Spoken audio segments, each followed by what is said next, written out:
রাসূল বলেন কেউ যদি দুনিয়ার জমিনে দৈনিক 1000 বার এই দরুদগুলো পড়তে পারে, ওই বান্দা বান্দিকে জান্নাত না দেখাইয়া আমার আল্লাহ মৃত্যু দিবেন না।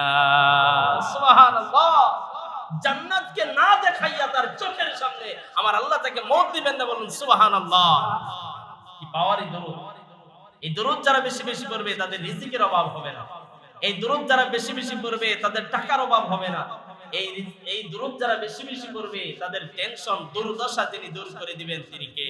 আল্লাহ। এজন্য বসে আছেন, গাড়ি চালাচ্ছেন, কাজ করতেছেন, আপনি জবান ছেড়ে পড়েন সাল্লাল্লাহু আলাইহি ওয়াসাল্লাম, আল্লাহুম্মা সাল্লি আলা মুহাম্মদ, আল্লাহুম্মা সাল্লি আলা মুহাম্মদ। এই দরুদগুলো যারা বেশি বেশি পড়বে, কিয়ামতের ময়দানে আমার রাসূলের সাথে যিনি হাসর নাসর করাবেন তিনি কে? জান আমার ভাইরা, এই রমজানের কি বিশেষ আমল হচ্ছে বেশি বেশি আমরা দরুদ এবং সালাম পেশ করব।